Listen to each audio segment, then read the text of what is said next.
Perry, Iowa is one of the great American suburbs. Quaint shops on the main boulevard, local produce sections at the grocery store, and pristine parks sprinkled throughout the town.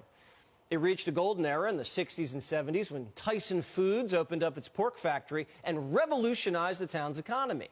It's a relatively small town with strong values and a very close-knit community. I just think it's a friendly community, and if you are willing to put out a little effort, I think everyone makes you feel welcome. Would you consider Perry a good place to grow? Definitely. I am really pro Perry. I like the small town atmosphere. You get to know people, you walk down the street, they say hi to you. If you need help, you know who you can turn to, that kind of thing. But Perry, Iowa is about to change drastically, and not for the better. This week, Tyson Foods announced that it will be permanently closing its pork factory in Perry, killing around 1,200 jobs in a town of just 8,000 people. So as Perry residents struggle to cope with mass layoffs, Tyson Foods has its eyes on a different class of workers. The company is now offering new jobs to asylum seekers in other states like New York. Bloomberg says Tyson's tracking migrants in a massive database. They scroll through the data like Facebook. You see a worker you like? Tap, hire. They even had a job fair.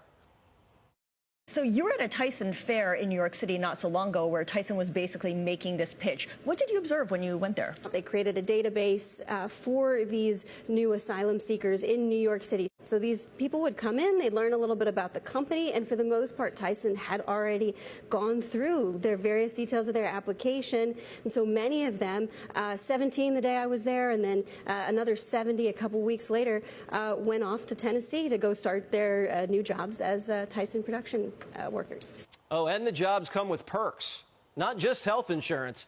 Tyson's also offering lawyers to its illegal alien workers and time off to attend immigration hearings. In 2034, of course, they're firing Americans and offering perks to illegals. This was the Democrat plan all along.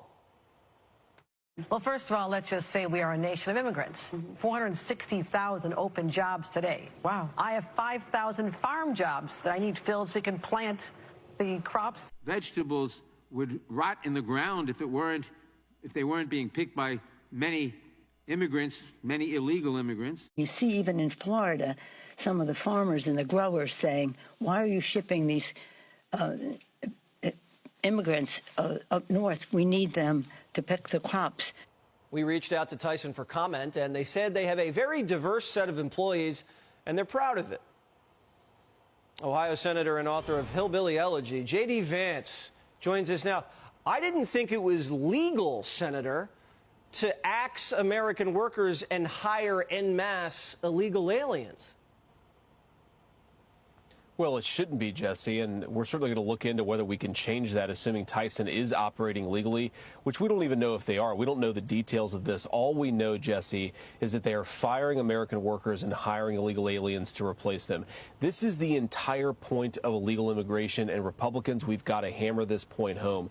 It reduces the wages of American workers by replacing American citizens with foreign laborers who are willing to work at slave wages. It has been the plan, as you said, from the beginning, and what this means is the eradication of the American dream. Every time an American is replaced with an illegal immigrant, it means that an American family loses a good family supporting wage. It means that American companies are literally replacing our own citizens with people who will work for slave wages. That is not capitalism or a market economy, Jesse. That is the decimation of the American middle class via illegal immigration, and it's happening all over the country. And this poor town's going to get slaughtered. All of those people laid off in such a small town, it's just going to have such a tremendous impact. Are they getting around it legally by saying, we're not hiring illegal aliens, we're hiring asylum seekers? Is that how they do it?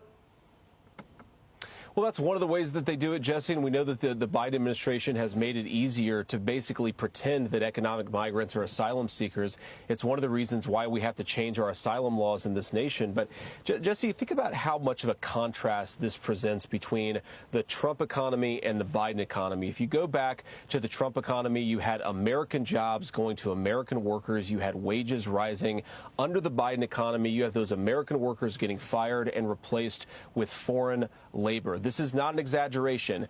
All net job creation, Jesse, you heard me right, 100% of net job creation under the Biden administration has gone to the foreign-born. So we are taking an economy that produced prosperity for American citizens and turning it into an economy that produces prosperity for people who probably shouldn't be here in the first place. And I bet you know what Tyson isn't doing, Jesse. I bet they're not drug testing the illegal immigrants who are coming in. I bet they're not asking whether they're bringing fentanyl or drugs into that small town with them. This is the end of the American dream if we let this stuff happen. We've got to reelect Donald Trump, and we've got to get congressional Republicans with some spine to push back against this stuff. Hear, hear. Thanks for speaking out about this, and thanks for all your work with East Palestine.